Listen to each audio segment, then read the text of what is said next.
Hello नमस्कार मेरे शेर से न्यू स्टडी पॉइंट टू गौरव सर में आप सभी का हार्दिक स्वागत है। प्यारे साथियों, अपनी संविधान की बढ़ती हुई श्रृंखला के अंदर आज हम बात करेंगे नगर पालिका के बारे में। हम बात कर चुके थे पंचायत के बारे में। मैंने आपको बता दिया था कि पंचायत के क्या क्या काम होते हैं और पंचायत हमारे उत्तर प्रदेश या अन्य राज्यों में जो पंचायतों का गठन होता है वो कैसे कैसे काम करती है, यानी गांव में कैसे काम करती है और मुरादाबाद यानी शहरों में कहाँ कैसे काम करती है। मुरादाबाद, बरेली, जगह जगह पर शहरों के अंदर पंचायतों का गठन किया जाता है। तो आइए प्यारे साथियों, बढ़ते हैं अपनी अगली क्लास की तरफ। तो आइए आज की क्लास में हम देखेंगे नगर पालिका को। तो एक बार वीडियो को शेयर कर दें और जो भी मेरा प्यारा भाई बहन चैनल पर नया है तो वो चैनल को सब्सक्राइब कर दे। फिर बढ़ते हैं क्लास की तरफ। तो आइए एक बार कमेंट में बोल दें जय हिंद जय भारत, उसके बाद चलते हैं। उससे पहले मैं आपके लिए हर रोज लाता हूं एक मोटिवेशन शायरी। तो मोटिवेशन में हमें बताया कि चार चांद में दिया है कि मैं क्यों डरूं कि क्या होगा, मैं क्यों डरूं कि क्या होगा, मैं क्यों सोचूं कि क्या बुरा होगा। इसमें बताया है कि मैं क्यों डरूं कि क्या होगा और मैं क्यों सोचूं कि क्या बुरा होगा। बढ़ता रहूंगा अपनी मंजिल की ओर, बढ़ता रहूंगा अपनी मंजिल की ओर। अगर मंजिल नहीं मिली तो तजुर्बा एक बहुत ज़्यादा बड़ा होगा। तो ध्यान रखना कि अगर आपको किसी वजह से ऐसा हो सकता है कि आपको वो मंजिल ना मिले जो आप चाहते हैं, उससे नीचे रह जाएं, तो ऐसा मत सोचना कि वो मुझे मिलेगी ही नहीं। हो सकता है कि आपको एक सीढ़ी और चढ़नी पड़े, क्योंकि सफलता की एक कहानी है, जो जितना कष्ट सहता है वो इतना आगे बढ़ जाता है। ये हमेशा ध्यान रखना है। तो अगर आपको अपनी पढ़ाई अगर बेहतर तरह से कर रहे हैं तो कभी भी आप अपने आप को कमज़ोर नहीं समझना है, क्योंकि हर एक व्यक्ति में वो खासियत होती है, सिर्फ ज़रूरत है उसे अपने आप को पहचानने की। तो आप अपने आप को पहचानें और आज की क्लास को दूसरों तक पहुंचा दें। आपका थोड़ा फर्ज बनता है कि दूसरों को पहुंचा दें, क्योंकि बेहतर कंटेंट पाने के लिए समय तो लगता है, लेकिन आपको एक अच्छे तरीके से यानी अच्छे वे से समझाने के लिए भी मैं अपनी तरफ से पूरी कोशिश करता हूं। तो आइए बढ़ते हैं। आज का टॉपिक आप अपना डाल लें।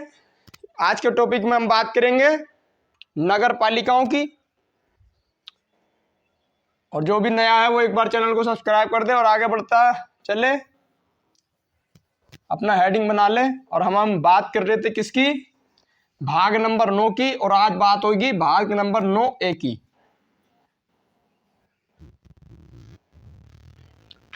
तो हम शुरू करते हैं आज की क्लास को। हमारा चल रहा था भाग नंबर 9 और आज हम देखेंगे भाग नंबर 9A, जिसमें हम बात करेंगे नगर पालिका की।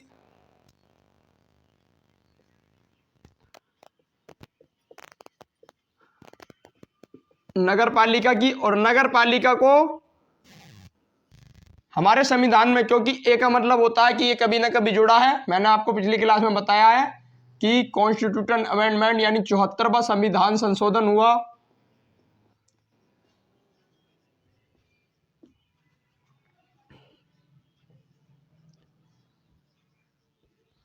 चौहत्तरवां संविधान संशोधन हुआ 1992 के अंदर, और इसी के में जुड़ा नगर पालिका। तो आइए प्यारे साथियों, एक बार वीडियो को शेयर जरूर कर दें। जो भी नया है वो चैनल को सब्सक्राइब करे, वीडियो को लाइक करे। बढ़ते हैं। तो हमारा भाग नंबर 9 में हमें बताया कि नगर पालिका का भी एक प्रावधान होगा, और ये नगर पालिका भी कैसी होगी? ये भी नगर पालिका त्रिस्तरीय होगी। यानी त्रिस्तरीय पंचायत की बात किसने की थी? आप एक बार कमेंट में बताएं कि कौन सी समिति ने की थी। मैंने आपको कल भी बताया था और परसों वाली क्लास में भी मैंने आपको बताया था, त्रिस्तरीय पालिका। और त्रिस्तरीय पालिका का मतलब कि कैसे कैसे होगी ये त्रिस्तरीय? तो त्रिस्तरीय का मतलब हमें बताया है कि 3 स्तरों पर होती है। मैंने आपको बताया कि नगरों में, नगर परिषद में और महानगर में। तो ये किस तरह से होती है? एक तो होती है नगर के लिए, जहाँ पर छोटी बात की जाती है, और एक होती है जिलों के लिए, और एक होती है महानगरों के लिए।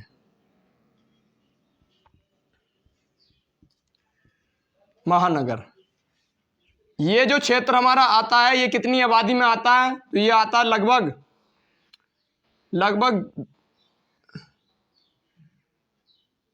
3 लाख की आबादी तक आता है ये।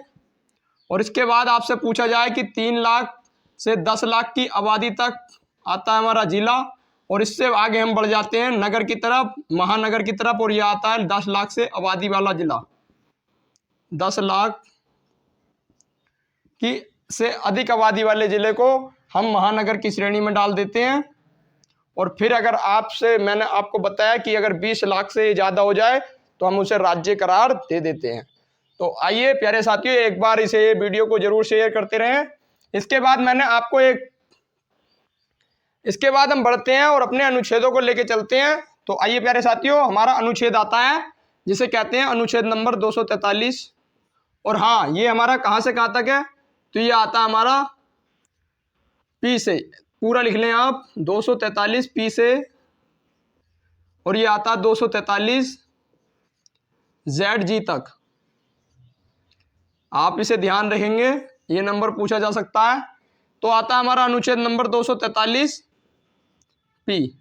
और 243 पी क्या कहता है कि संविधान के अंदर नगर पालिकाओं की परिभाषा क्या होगी? मैं आपको ये लिखवा चुका हूं, नगर पालिकाओं की परिभाषा के अंदर यही आएगा।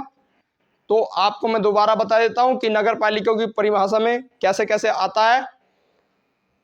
तो नगर पालिका की परिभाषा के अंदर ये चीज आएगी और त्रिस्तरीय आएगी, और ये कैसे कैसे बांटा है ये परिभाषा है, इसके अंदर यही चीज बताती है।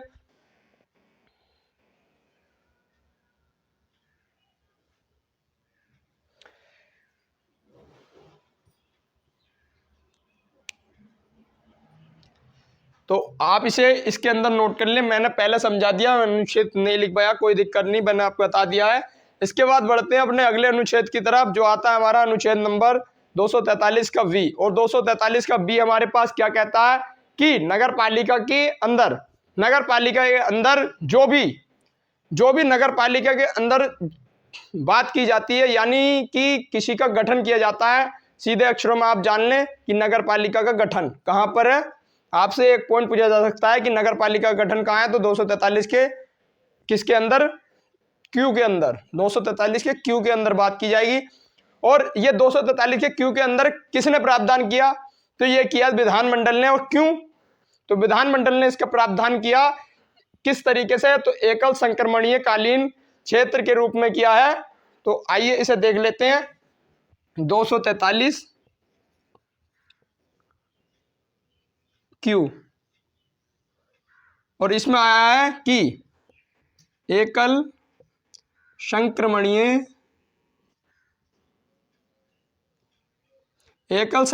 कालीन क्षेत्रों में नगर पालिका का गठन।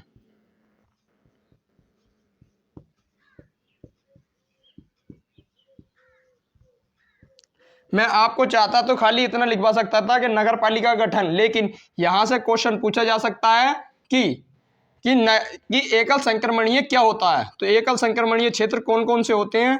तो कौन कौन से क्षेत्र होते हैं एकल संक्रमणीय?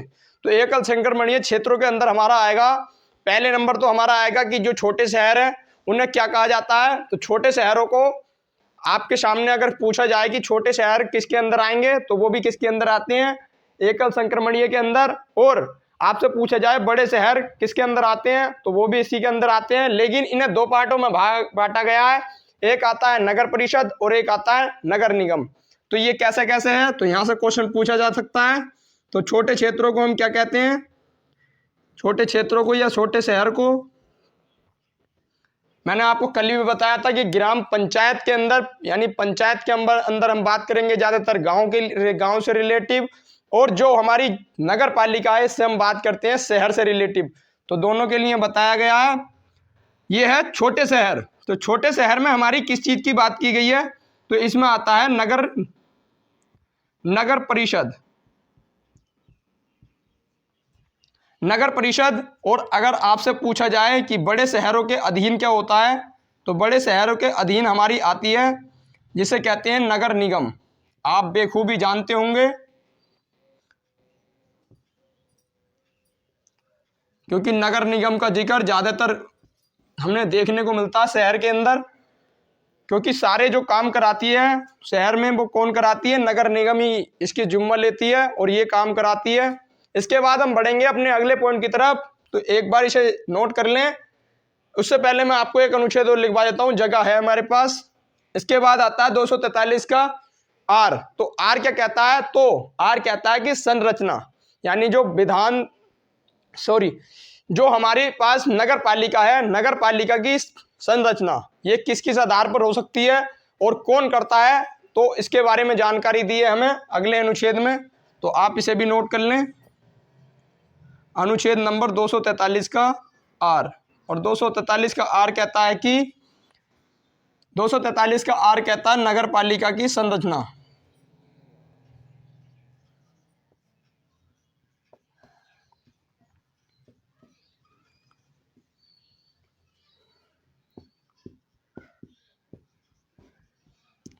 और इस संरचना को तैयार करने में कौन मदद करता है, तो इस संरचना को तैयार करने में मदद करता है हमारा विधानमंडल।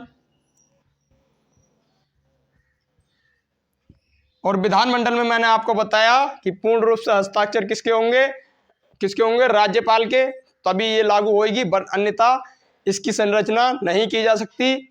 और आपसे पूछा जाए कि इसकी संरचना कैसे की जाती है, तो जगह जगह सदस्य मिलकर अपना बोर्ड तैयार करते हैं। और ये वाला बोर्ड की बात नहीं चल रही है, वार्ड उस वाले वार्ड की बात चल रही है जो वार्ड नंबर दिया जाता है हमें। तो वार्ड नंबर के तहत हम अपनी अपनी समितियां बनाते हैं, अपने अपने समितियों का गठन कर लेते हैं और एक जुट बना लेते हैं। उसी जुट को हम वार्ड कहते हैं। जैसे कि वार्ड नंबर 6 है और वार्ड नंबर 7 है, वार्ड नंबर 8 से वो व्यक्ति खड़ा है।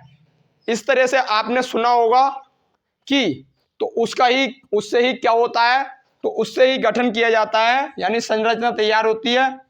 आपसे पूछा जा सकता है कि वार्डों के तहत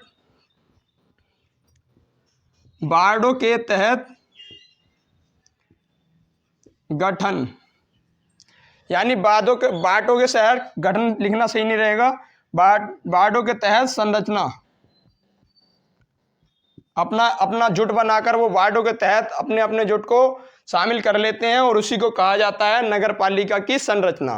तो आइए एक बार इसे नोट कर लें, उसके बाद हम अपने अगले पॉइंटों को लेके चलेंगे।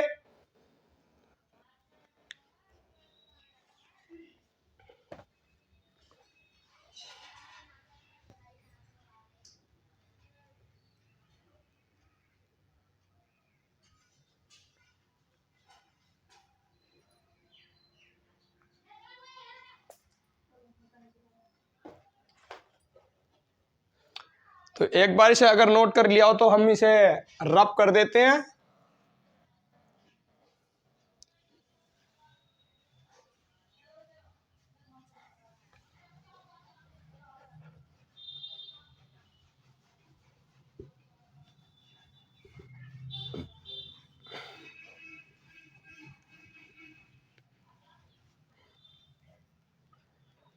और इसके बाद हमारा आता है 243 का एस।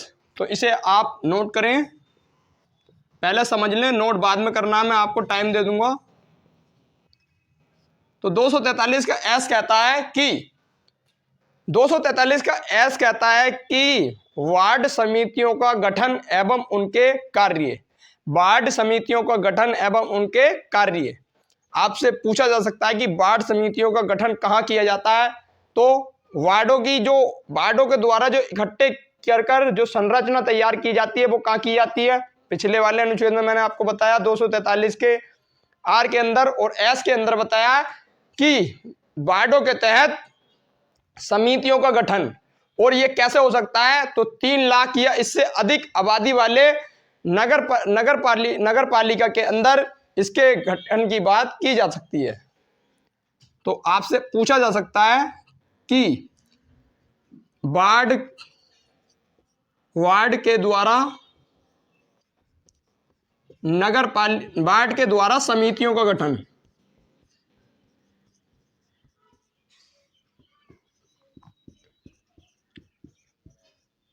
समितियों का गठन किया जाता है और ये कैसे, तो 3 लाख या इससे अधिक आबादी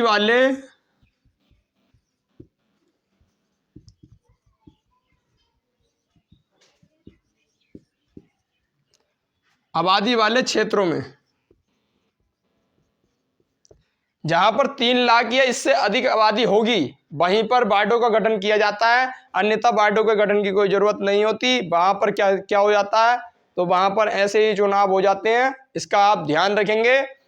तो आइए इसके बाद हम बढ़ते हैं अपने अगले अनुच्छेद की तरफ, जो आता है हमारा 243 का टी। तो 243 का टी हमारा कहता है कि सीटों में SC ST को आरक्षण और सीटों के अंदर जो हमारी महिला वर्ग है उसे आरक्षण। अब आपको बेखूबी पता होगा, मैं आपको कल की क्लास में भी बता चुका हूं कि SC ST यानी अनुसूचित जाति और अनुसूचित जनजाति को हर जगह जगह दी गई है, और महिलाओं को भी इतना ही हक दिया गया है। 33% यानी 1/3% का हर जगह पर अधिकार किसे दिया गया है, महिलाओं को। क्योंकि हमने आपको बताया था कि ऋग्वेद के अंदर जुआ और शराब की भांति तीसरी कुरीति ही किसे बताया है, महिलाओं को। क्योंकि बहुत ही बुरी स्थिति हुआ करती थी महिलाओं की।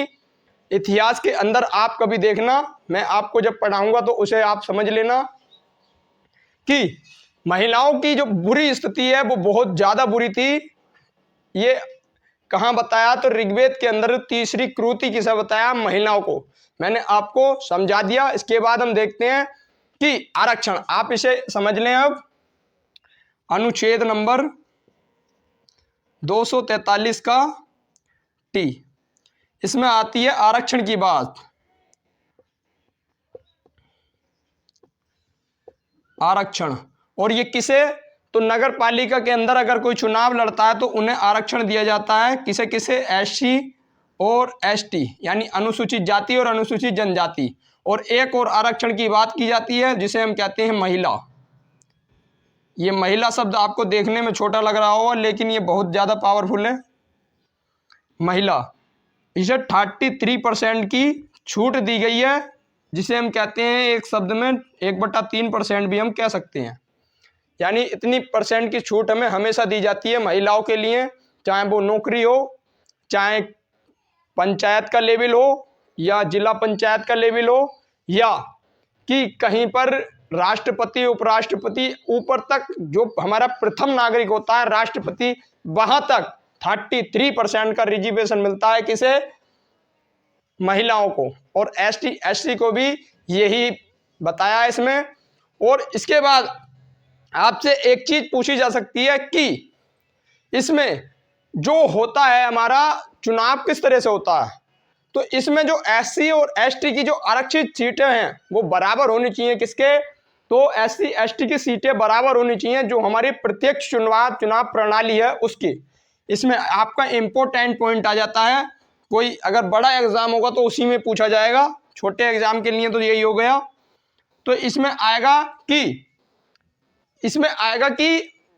जो हमारी SC ST है, यानी ऐसे लिख लें आप, आरक्षित सीट बराबर होनी चाहिए किसके, प्रत्यक्ष निर्वाचन प्रणाली के।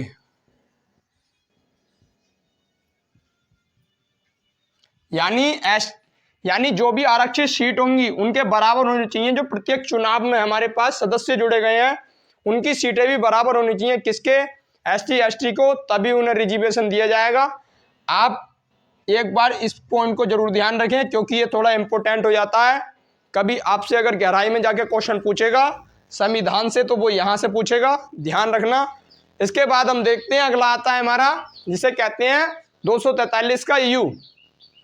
और 243 का यू हमें कहता है कि जो हमारी नगर पालिका है इसका कार्यकाल। तो नगर पालिका के कार्यकाल के बारे में बताया कहां पर, 243 के यू के अंदर। तो एक बार इसे नोट करें, फिर यू के तरफ बढ़ते हैं हम।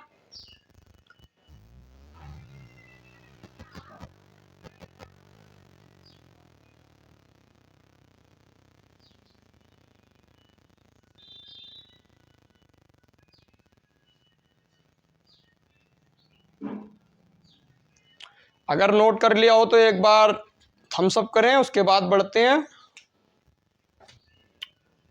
तो चलिए, उम्मीद करता हूँ आपने नोट कर लिया होगा। मैं आपको नोट करने का टाइम हर क्लास में दूंगा, क्योंकि आप ये ना सोचें कि हमारे नोट्स नहीं बन पा रहे हैं।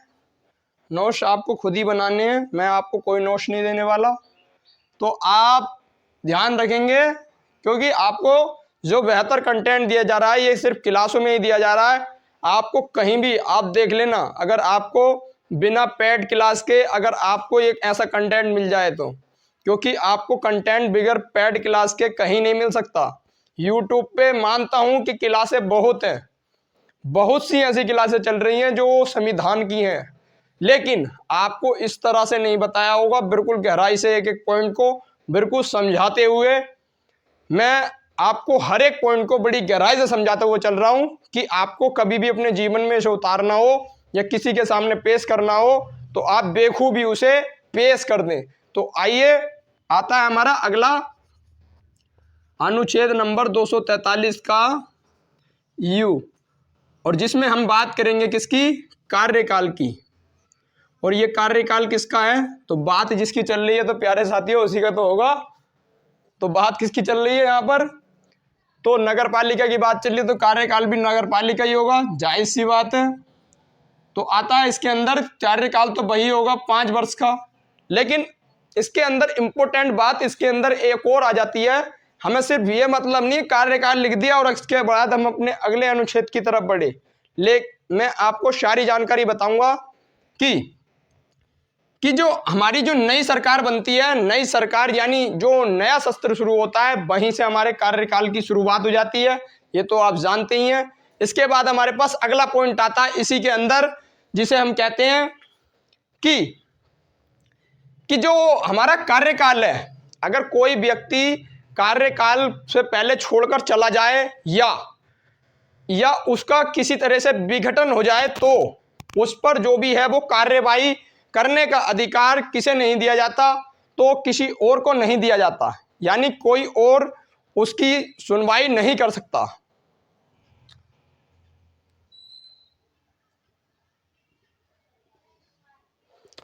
तो कोई और नहीं कर सकता, वो कौन कर सकता है? तो वह स्वयं। तो आपसे पूछा जाए कि विघटन के बाद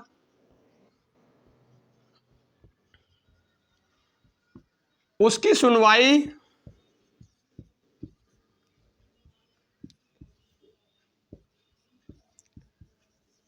वह स्वयं करेगा,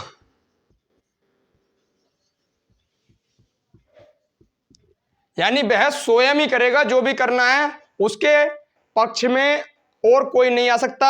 वह स्वयं ही सारी बात बताएगा कि ये कैसे कैसे किया गया, और ना ही उस पर कोई न्यायालय कोई केस कर सकता है और ना ही कुछ कर सकता है। वह कौन करेगा? तो वह निर्वाचन आयोग ही उसकी सिफारिश करेगा। इसके बारे में मैंने आपको बेखूबी बता चुका हूं, निर्वाचन आयोग की भी बात बता चुका हूं, जो राज्य का निर्वाचन आयोग होता है। इसके बाद अगली बात आती है जिसे कहते हैं 243 का बी, जो इंपोर्टेंट है मैं आपको वही लिखवाऊंगा, ऐसे तो इसमें बहुत सारे हैं, आप भी याद नहीं कर पाएंगे। तो 243 का बी हमारे पास कहता है कि जो नगर पालिका है, नगर पालिका के सदस्यों की अयोग्यताएं, तो अयोग्यताएं इसके अंदर आएंगी। हमारा जो संविधान बनाया भीमराव अंबेडकर ने बड़े ही हिसाब से बनाया है कि हमें याद करने में कोई भी परेशानी ना हो, और वो आसान जब बन जाता है जब आपको बड़ी इजी वे से कोई दूसरा समझा रहा हो। आसान ऐसे नहीं है आप कभी ये सोचे संविधान आसान है, आसान नहीं होता सब्जेक्ट, लेकिन आसान जब बन जाता है जब उसे कोई दूसरा आसान बना दे। तो मैं उसे करने के लिए आपके बीच प्रस्तुत हूँ। तो आसान को आसान बनाएंगे हम और ज़्यादा। मैंने आपको बताया है अयोग्यताओं के बारे में, आप एक बार जल्दी जल्दी लिख दें भाई, सही बस वही योग्यताएं होती हैं, इसके अंदर और कुछ नहीं होता, बस वही योग्यताएं होती हैं जो मैंने आपको पहले भी लिखवा चुका हूं।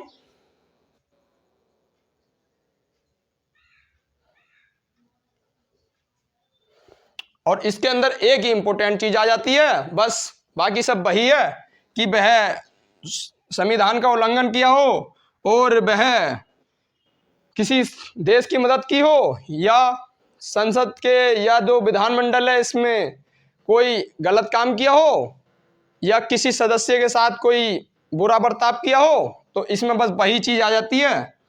और पागल दिवालिया ना हो, बस पागल दिवालिया हो तो वह अयोग्यताओं में आ जाएगा, अयोग्यताओं में वह नहीं बन सकता। फिर इसके बारे में मैं आपको बता ही चुका हूँ। एक आता है जो आता है कि वह 25 वर्ष से कम का नहीं हो सकता, यानी वह 25 वर्ष से कम आयु का नहीं हो सकता। अगर 25 वर्ष से अगर अधिक का है तभी वह किसके अंदर आएगा, किसके अंदर आएगा, नगर पालिका के अंदर। अगर वह इससे अधिक आयु का है तो इससे अगर कम आयु का है तो वह इसके अंदर नहीं आ सकता। और जो अधिक का है, यानी जो 25 वर्ष की आयु से अधिक का है, वही इसके अंदर आ सकता है नगर पालिका के अंदर।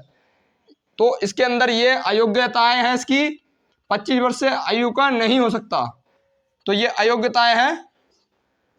इसके बाद हम अपने अगले अनुच्छेद की तरफ बढ़ेंगे और अगला आता है हमारे पास जिसे हम कहते हैं डब्लू। और डब्लू हमारा क्या कहता है कि, तो डब्लू कहता है कि इसके कार्य, अनुच्छेद नंबर 243 का डब्लू कहता है कि नगर पालिका के कार्य,